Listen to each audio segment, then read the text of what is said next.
Bonjour, je suis Sophie Bert, directrice éditoriale du documentaire, chez Nathan Jeunesse. Nous sommes ravis de vous accueillir avec Live dans ce webinaire.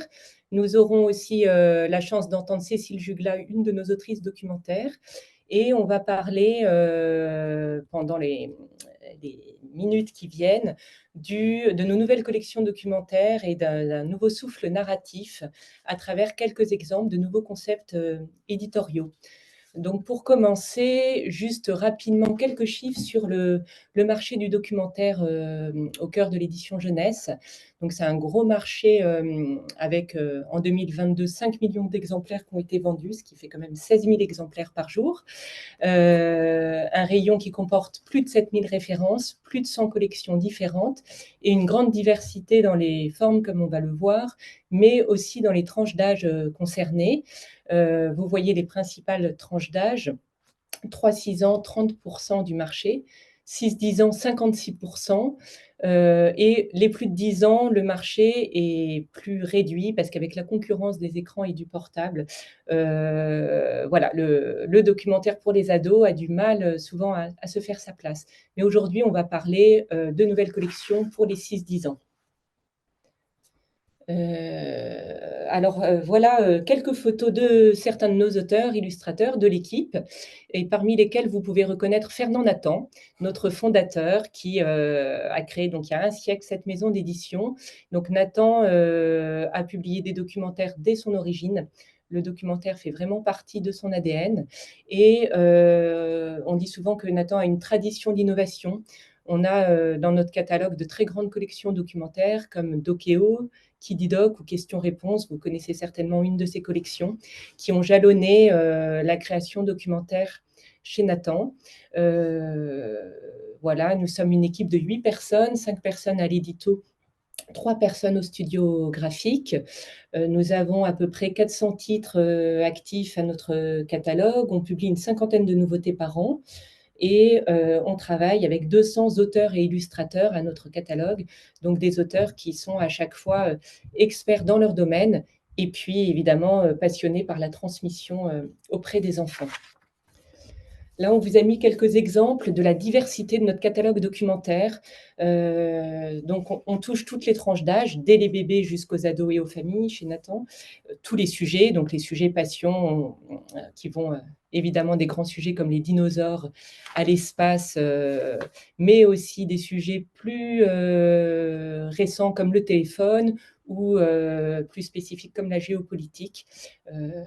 Donc, nos sujets sont extrêmement variés. Et dans les formes, on a évidemment la collection Kididoc avec l'animation qui permet une entrée dans la connaissance très active par l'enfant, la collection questions-réponses qui répond à la curiosité insatiable des enfants avec un jeu très simple et très direct de réponses simples à leurs questions, des livres d'activités comme par exemple La science aidant, toute une gamme d'encyclopédies, là vous voyez une encyclopédie d'Okeo, et puis de plus en plus d'albums documentaires, dont la collection Mosquito, dont vous voyez Samouraï, où là l'entrée vers la connaissance se fait vraiment par l'émerveillement et l'immersion dans l'image. Mais aujourd'hui, on va vous parler de nos collections les plus récentes, qui sont vraiment sous le signe du souffle narratif. On a eu envie, dans nos dernières créations, vraiment d'emmener l'enfant dans l'aventure de la connaissance par le récit, par l'aventure, et on va vous montrer, et dans le choix des auteurs et des illustrateurs, dans le travail d'écriture et dans le travail de mise en scène graphique, comment cette frontière entre la fiction et le documentaire est un peu atténuée et comment se répondent ces deux façons d'aborder la connaissance. Donc voilà un premier exemple, Un dieu sur deux est une déesse, paru il y a quelques mois. Un superbe livre de chevet sur la mythologie et qui est une façon complètement différente de découvrir la mythologie, parce que c'est la mythologie autour du monde, dans tous les continents, donc au-delà de la mythologie gréco-romaine et égyptienne qu'on retrouve évidemment, on va aller en Océanie, en Afrique, en Amérique latine, et c'est la mythologie qu'on a longtemps oublié de raconter aux enfants, puisque c'est la mythologie des déesses qui ont été souvent cachées derrière les grands dieux qu'on connaît. Dans cette collection, donc c'est une série de portraits, de 25 portraits, on entre à chaque fois par le récit. Un récit épique, une immersion dans une scène clé de la vie de la déesse. Ici, vous découvrez la déesse japonaise de la lumière, Amaterasu, qui, très blessée par les actions de son frère au comportement violent, s'est retirée dans une grotte et le Japon s'est retrouvé plongé dans l'obscurité, dans les ténèbres. Et donc les kami ont inventé des stratagèmes pour la faire sortir de sa grotte et rééclairer le Japon. Donc le récit, c'est un récit très littéraire, très épique. On entre dans la connaissance de la déesse par ce récit, et ensuite on a une double page documentaire dont tu peux peut-être parler, Liveux. Oui, effectivement, on a donc créé un gabarit très simple avec page de gauche systématiquement la présentation de la déesse avec tous ses attributs, avec des petits mots-clés, des petits rubriques courts qu'on continue sur la page de droite pour vraiment apprendre tout sur cette déesse en question, aussi bien en généalogie qu'en les petites histoires autour, dans les autres cultures. Si ça se trouve elle est aussi, par exemple, il y a des dieux qui sont gréco-romaines, donc avec tous les noms sous lesquels on les connaît. Et donc, on a trouvé pour illustrer ce livre, pas mieux que Clémence Paulet, qui a fait un travail magnifique. Donc, déjà pour le récit, on l'a laissé carte blanche. En fait, elle s'est accaparée du contenu et elle a proposé sa scène. Donc, elle est très, très forte en mise en scène. Elle a une gamme de couleurs magnifique. Elle gère super bien et tout est présent en poésie. C'est vraiment parfait pour ce livre-là. Et donc, aussi bien en fiction, on entre dans l'histoire, qu'en documentaire où on voit la déesse dans toute sa gloire et une petite vignette pour illustrer un détail. Ça a été parfait. Voilà, donc un premier exemple sur un thème qui plaît énormément aux enfants, la mythologie, de volonté d'entrer dans la connaissance et dans les cultures du monde, vraiment par le récit et la beauté de la mise en scène et d'illustration. On va vous présenter une seconde collection, dont le premier titre est également paru au printemps dernier. C'est une collection d'histoires pour les 7 ans et plus, à bord de l'histoire. Et là, ce sont des docu-fictions dans des beaux formats à l'italienne, très illustrés, qui vont emmener l'enfant en voyage. Donc, dans chacun de ces albums, un récit de fiction va conduire l'enfant de page en page à travers un périple plein de rebondissements. À travers la petite histoire de nos héros, l'enfant plonge dans la grande histoire, dans tous les détails de la vie quotidienne, la façon de voyager à l'époque. Euh, et donc, dans cette collection à bord de l'histoire, nous avons publié un premier titre, En mer avec les Vikings. À chaque fois, nous choisissons des auteurs qui sont en même temps spécialistes du documentaire et du sujet et qui ont une expérience de la fiction, de l'écriture de fiction. Donc Philippe Godard, pour ce livre sur les Vikings, Philippe Godard est un auteur documentaire reconnu depuis des dizaines d'années et il a en même temps écrit des romans et notamment une saga sur les Vikings. Donc il était l'auteur idéal pour nous parler du périple de ce jeune Viking, Harry, qui va quitter le pays des Danes, l'actuel Danemark, avec toute sa famille pour rejoindre la Normandie où ils vont s'installer. Là, vous avez un éclaté de tout ce qu'on peut trouver dans une double page de ces albums de la collection à bord.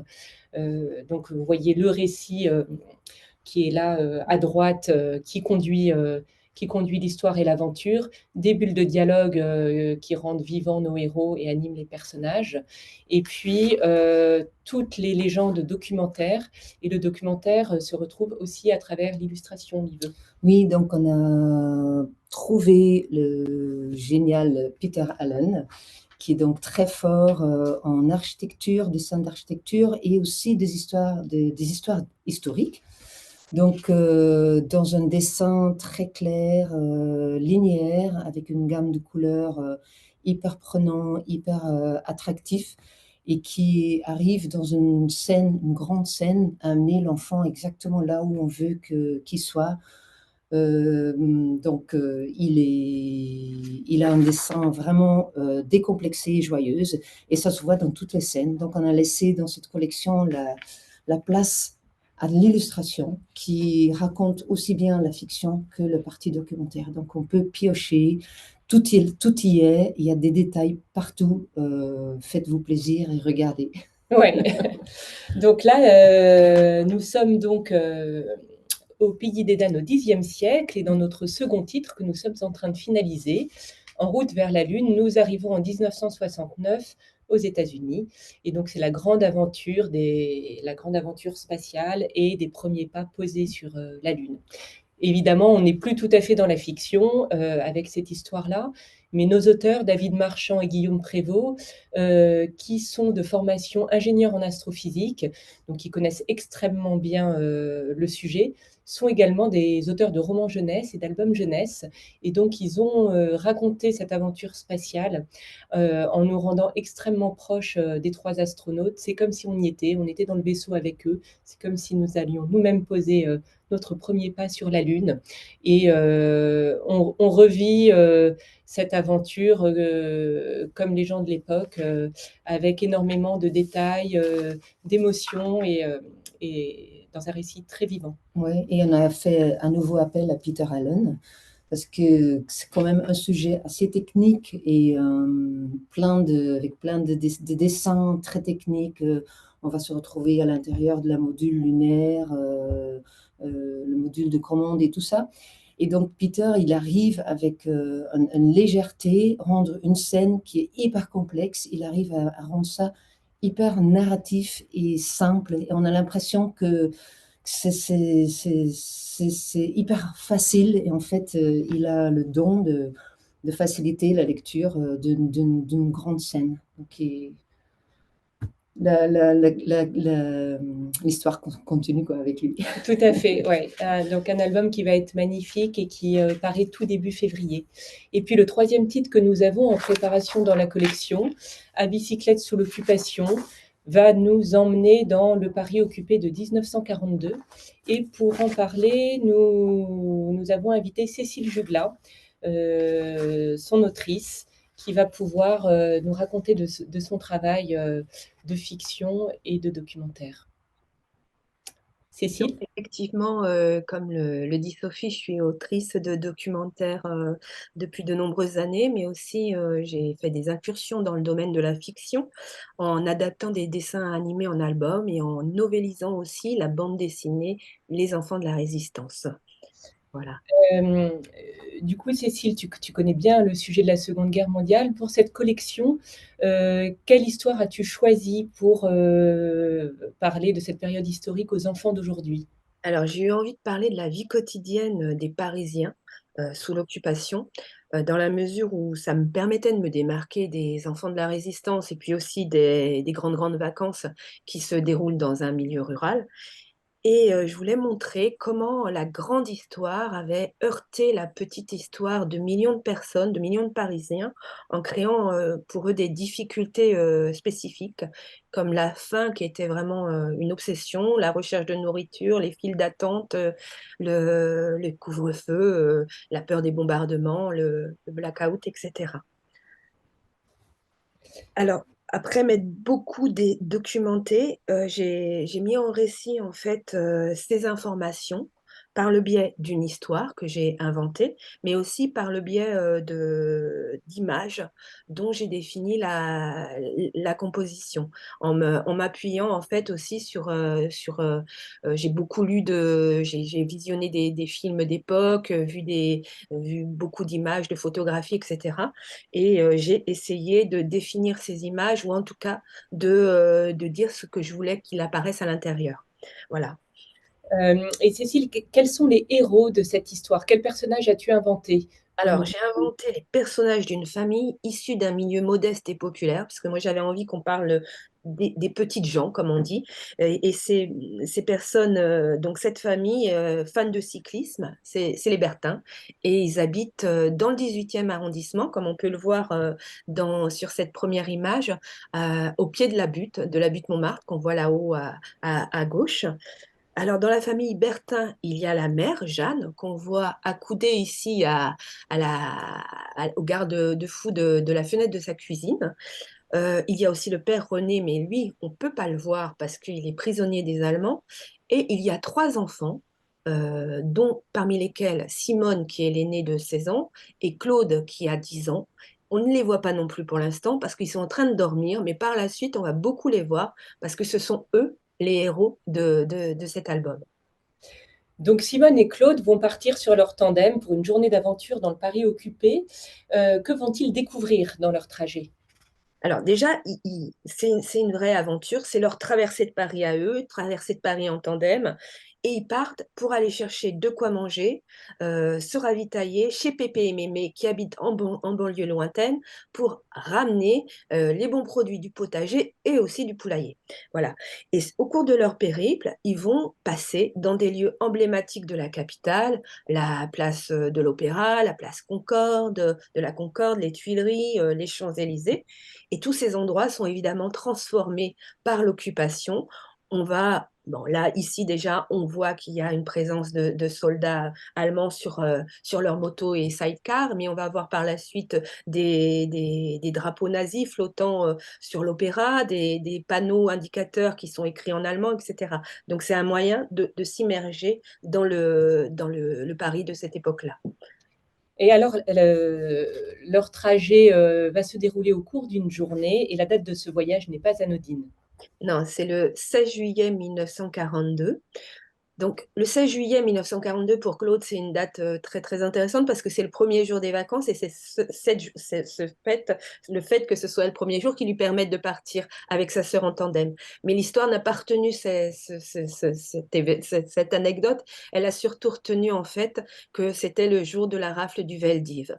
Et nos deux héros, au cours de leur périple, à la suite d'une crevaison, vont être amenés au Vélodrome et ils vont se retrouver devant le Vélodrome d'hiver et vont avoir la stupéfaction de découvrir des autobus garés et des policiers en train de faire sortir leurs occupants qui portent tous une étoile juive. Donc, à la suite de cette découverte, je ne dévoile pas tout, mais à la suite de cette découverte, Simone va être amenée à commettre un acte de résistance. Voilà.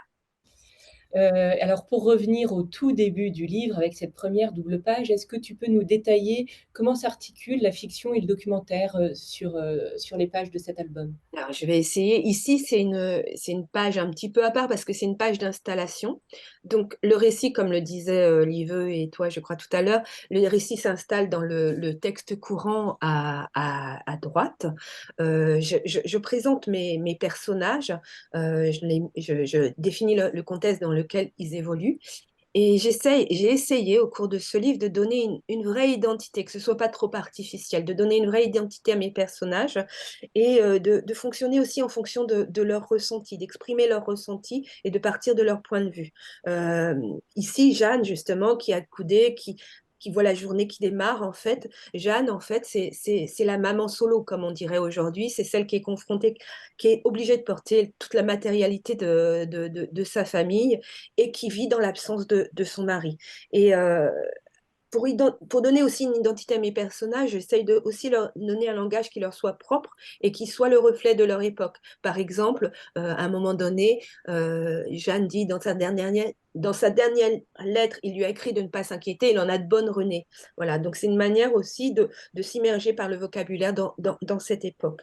Là, dans cette page d'installation, donc c'est la fin du couvre-feu, et on s'aperçoit, donc l'infodoc, en fait, plus précise et traduit par les légendes, on nous dit que la plupart des gens se déplacent en vélo. Il y a 2 millions de Parisiens sur 3 qui prennent leur vélo. On voit qu'il y a une drôle de voiture. C'est une voiture à gazogène parce que les automobiles sont de plus en plus rares et en fait, elles sont réquisitionnées ainsi que leur carburant par les Allemands. Et puis, on voit des drôles de policiers avec une capeline. On les appelle les hirondelles, apprend-on, et ce nom-là vient de la marque de leur vélo, qui est un vélo hirondelle. Voilà. Alors quelques pages plus tard, nos 2 héros ont enfourché leur tandem et ils commencent leur périple. Oui, alors ici, du coup, nos deux héros, Simone et Claude, ont quitté leur quartier. Ils sont passés devant des boutiques où déjà il y avait de grandes files d'attente. Et là, ils ont descendu une rue en pente de Montmartre.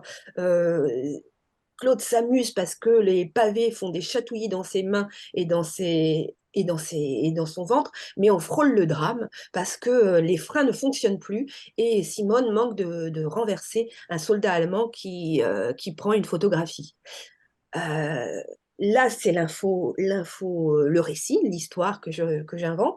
Et dans l'image, à travers les légendes, on apprend plein de choses. On apprend par exemple que le soldat allemand qui est en train de lire un journal en bas, ce journal-là, en fait, c'est une sorte d'officiel des spectacles qui lui permet de savoir où il peut aller, quel monument il peut visiter, dans quel restaurant il peut aller manger. Parce qu'en fait, les soldats allemands, pour eux, Paris, qu'ils soient en faction ou en permission, Paris est une ville de villégiature. Ils jouent les touristes à Paris. On apprend aussi que les Français donnent des noms pas très sympathiques aux Allemands, Fritz, Schleu, Verdegré, etc. Qu'il y a des soldats allemands qu'on appelle les souris grises.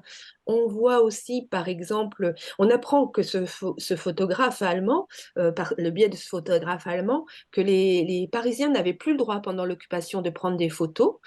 On découvre à droite que les soldats font des emplettes parce que en fait leur marque est bien plus fort que le franc français et leur permet d'acheter beaucoup de choses et des souvenirs qu'ils envoient à leur famille. Et on aperçoit aussi dans la vitrine du magasin de chaussures le portrait du maréchal Pétain, qui est devenu le nouveau chef de l'État français et qui collabore avec les Allemands. Donc, à travers l'exemple de ces 2 premières pages, on voit que par de multiples façons, tu as réussi à accrocher l'intérêt de l'enfant pour cette période historique. Quelle a été ta façon de conduire tout ce travail? En fait, mon fil conducteur, c'est d'arriver déjà à ne pas essayer de créer quelque chose, une vraie histoire qui ne soit pas artificielle, qu'on y croit. Donc, par le biais justement de ces personnages qui ont une identité, et puis leurs ressentis, leurs émotions. Et c'est ce qui permet de créer de l'empathie. Et je pense que c'est le meilleur moyen, en fait, de se plonger dans ce récit, d'assimiler un maximum d'informations, comme on le ferait quand on plonge, en fait, dans un film historique. Alors, à propos de films, de mise en scène, peut-être que c'est intéressant d'entendre aussi, le point de vue de Live sur, la construction, de chacune de ces pages et son travail avec l'illustratrice. Oui, donc on travaille ici avec Amandine Meyer, qui est déjà pas mal connue chez Nathan Jeunesse. C'est une illustratrice qui fait aussi des courts-métrages et des vidéos, donc je pense que c'est un atout pour justement s'accaparer de l'histoire et le déroulement de cette petite histoire qui se passe sur une journée dans ce livre. Donc, dans un premier temps, on fait le rough. Donc, comme c'est un livre documentaire, et on a des angles donc hyper précis parce que Cécile, elle a trouvé le vrai trajet à faire. Elle a même timé pour. Donc, on a la date, on a les heures qui défilent au long du livre et on peut trouver le trajet sur les pages de garde. D'ailleurs, c'est un vrai trajet. Donc, on a le souci de donner des infos hyper précises. Donc, on crée le paysage, le plan, le fond, et donc on se sert énormément des éléments documentaires en photo et même de travail des peintres de l'époque comme Turio. Oui, Voilà. Utrio. Utrio, voilà, pardon. Ouais. Et donc, on a aussi un livre génial de l'époque de 1944 qui a été fait qu'avec des photos que les Allemands ont fait à Paris. Comme ils étaient les seuls à pouvoir photographier, ben, c'est des photos extrêmement intéressantes. Donc, ça nous sert énormément. Et donc, dans un premier temps, je pose le cadre qui est validé par Cécile parce qu'après, tout va se construire là-dessus. En deuxième temps, je pose les personnages qui sont toujours, ils sont ou bien en centrale, excusez-moi, où ils sont en entrant ou en sortant de la double page, mais ils sont toujours présents.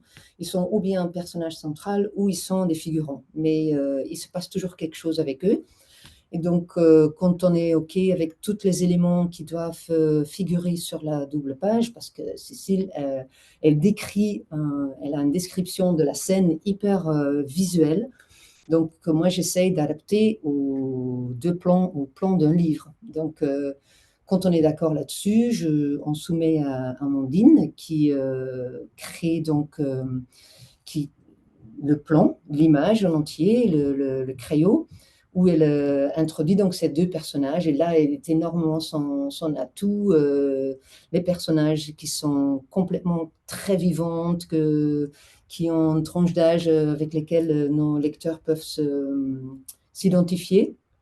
Et donc, qui ont une expression de tout, en fait. Quand ils ont peur, on le voit. Quand ils sont impressionnés, on le voit. Elle est très forte, Amandine, voilà. Et donc, troisième étape, quand on a validé les crayons, donc, ben, on reçoit la version couleur. Et là, à chaque fois, c'est waouh, c'est la joie. C'est super. Son dessin est magnifique, sa gamme couleur est magnifique. Donc, c'est un plaisir de travailler avec elle. Ça roule. Donc, vous voyez que derrière chacune de ces pages, qui paraissent assez simples, il y a tout un travail de construction, d'articulation entre la véracité documentaire et la mise en scène de la fiction, et donc un quatuor entre l'autrice, l'illustratrice, la graphiste et l'édito. Voilà, pour cette collection à bord de l'histoire qui j'espère, rencontrera ces jeunes lecteurs. Et puis, on va complètement changer d'univers en vous présentant un troisième exemple, une nouvelle collection pour les passionnés d'animaux, pour les 7 ans et plus, que nous avons également lancée l'année dernière, avec 2 premiers titres, Les émotions des animaux et les super pouvoirs des animaux marins. Donc avec des spécialistes, Florence Pinault pour les émotions des animaux, qui a travaillé avec des éthologues, et puis Maude Fontenoy, grande navigatrice, qui nous raconte les super pouvoirs des animaux marins. Et nous avons un titre en préparation avec Sophie Blittmann sur toutes les incroyables métamorphoses, les modifications, les changements des animaux, quelle que soit leur espèce. Et on va en découvrir le pourquoi du comment. Dans cette collection, on entre à chaque fois par une grande double page immersive où on découvre soit l'animal lui-même, soit une catégorie d'animaux, avec peu de texte et vraiment une immersion par l'image. Et ensuite, sur la deuxième double page de chaque chapitre, on a à gauche une page documentaire très illustrée et puis une BD qui vient clore le chapitre. Et ces BD sont pour nous une façon de vraiment faire vivre l'aventure scientifique par ceux qui la font, car à chaque fois, dans ce livre, là, ce sont des exemples des incroyables pouvoirs des animaux marins. On va présenter à gauche le pouvoir lui-même de l'animal marin, soit, par exemple, pour la baleine, le plus grand cœur du règne animal qui pèse 600 kilos. Pour le poulpe, son système nerveux extrêmement développé qui va lui permettre d'avoir une articulation et d'attraper des objets assez incroyables. Et puis, en face, on a l'histoire d'un scientifique qui a développé une invention soit médicale, soit architecturale, soit écologique, à partir du super pouvoir de l'animal marin. Donc, par exemple, là, on a sur la page du poulpe une chercheuse qui a réussi à développer un robot, un bras articulé extrêmement fin, qui peut être extrêmement utile dans des opérations chirurgicales délicates, par exemple, ou sur la page d'à côté, on découvre comment les éponges peuvent nettoyer l'océan de la pollution et des bactéries. Donc, la narration dans cette collection, elle est vraiment par la BD qui est, on le sait, une entrée souvent première des enfants dans la lecture à cet âge-là. Et Live, peut-être que tu peux nous parler aussi de l'humour qu'on retrouve dans cette collection et du trait de l'illustratrice. Oui, tout à fait. Donc, pour cette collection, on a fait appel pour ces deux titres à Marlène Normand, qui est pareil, bien connue chez Nathan, parce qu'elle a déjà fait pas mal de livres avec nous. Et elle a surtout fait un BD sur le héroïque, qui s'appelle Héroïque, avec Éric Mativet, sur les personnages qui ont fait quelque chose qui fait la différence dans notre monde et sur qui on peut s'inspirer. Donc, on recherchait un peu cette même langage pour nos livres sur les animaux, parce que Marlène, elle arrive dans un dessin quand même un côté sérieux, à y mettre un petit point d'humour qui décomplexe tout et qui rend la chose hyper significative pour l'enfant. On pense que c'est vraiment un grand atout pour cette collection. Voilà. Pour finir, nous allons vous présenter un quatrième exemple qui n'a rien à voir puisqu'on sort de l'album. C'est une collection pour les ados qui s'appelle C'est pas moi, qui joue sur le pas entre parenthèses. On a publié en 2022 un premier titre, C'est pas moi, c'est mon cerveau, avec des experts neuroscientifiques, Grégoire Borst et Mathieu Cassotti. C'est un livre qu'on a déjà réimprimé 2 fois et qu'on a vendu dans plusieurs pays à l'étranger. Et puis vient de paraître avec Agnès Barber, C'est pas moi, c'est mon téléphone. Sujet ô combien important dans la vie des jeunes collégiens. Donc cette collection s'adresse aux 10-14 ans. Ce sont des livres de 128 pages et on a pour principe de partir à chaque fois d'une situation de la vie quotidienne de notre lecteur. Et donc là, la narration, elle va être surtout dans les pages d'ouverture où on met en scène une problématique du collégien, soit par des échanges sur les réseaux sociaux, avec beaucoup d'humour et c'est extrêmement vivant.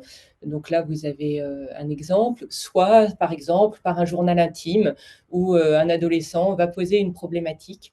Et à partir de ces pages d'ouverture, on va entrer ensuite dans 2 ou 3 doubles documentaires avec des avis d'experts, des témoignages. Et puis on terminera chaque chapitre par un quiz, un test, une interactivité avec notre jeune lecteur. Donc, comme je le disais en introduction, c'est une tranche d'âge qui n'est pas facile à toucher à partir de la 6e, 5e.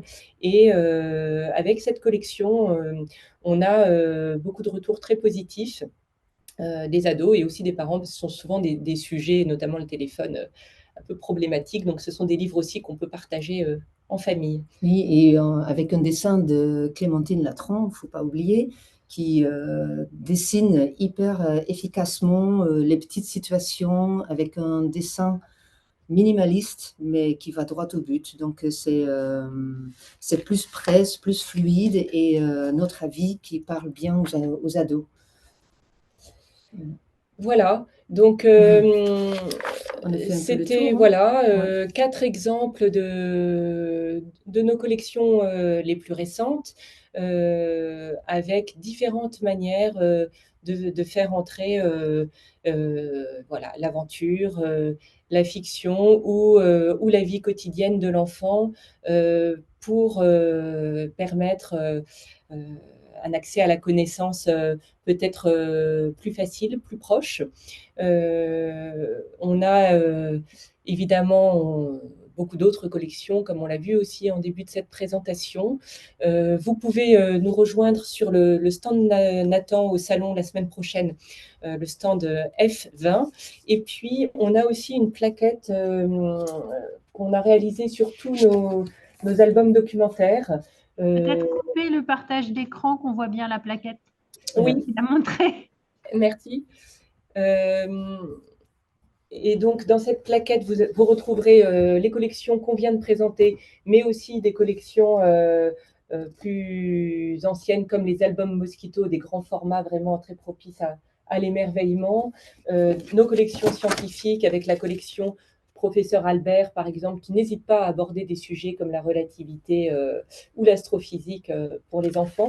Donc, si cette plaquette vous intéresse, on a laissé nos emails, je crois, en début dans le chat.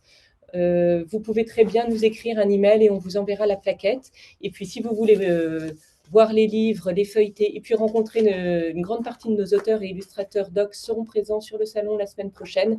Donc, n'hésitez pas à passer nous voir. On a une question de Chloé, je pense que c'est pour Sophie et Liv. Bonjour, bien que les illustrations soient très réalistes et très belles, pourquoi voyons-nous de moins en moins d'illustrations photos dans les documentaires jeunesse?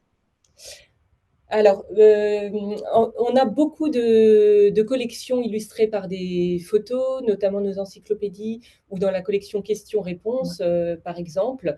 Mais c'est vrai que ces dernières années, la plupart des nouvelles collections sont illustrées par l'image, par le dessin, ce qui correspond à une envie, un attrait des enfants de plus en plus grands, mais les deux continuent bien évidemment à coexister. Et dans notre collection questions-réponses, on a souvent les deux. On a de la photo et du dessin. Donc, ça dépend vraiment de chaque collection. Oui. Est-ce que tu veux dire Oui, quelque chose à ce sujet? je pense que le livre documentaire s'y prête particulièrement, mais ce qu'on a présenté aujourd'hui, c'était juste un peu un écart par la fiction. Donc, Oui. Oui. Donc, pour faire entrer la narration dans le documentaire, on a volontairement choisi des illustrateurs qui travaillent aussi pour de la fiction ou de l'album jeunesse. Mais dans les collections plus classiques, on continue à utiliser la photo. Alors, voilà. Je crois que pour le moment, il n'y a pas d'autres questions. Est-ce que vous souhaitez ajouter quelque chose? Cécile, est-ce que tu veux dire quelque chose? Non, je crois qu'on a fait le tour de ce qu'on voulait vous présenter. Donc, merci pour votre attention et à bientôt. Eh bien, merci à toute l'équipe de Nathan Éditions. On vous retrouve donc sur le stand F20 du salon la semaine prochaine. Notre prochain rendez-vous est avec Jungle Éditions. Je vous souhaite un très bel après-midi à tous. Bon après-midi. Merci. Au revoir.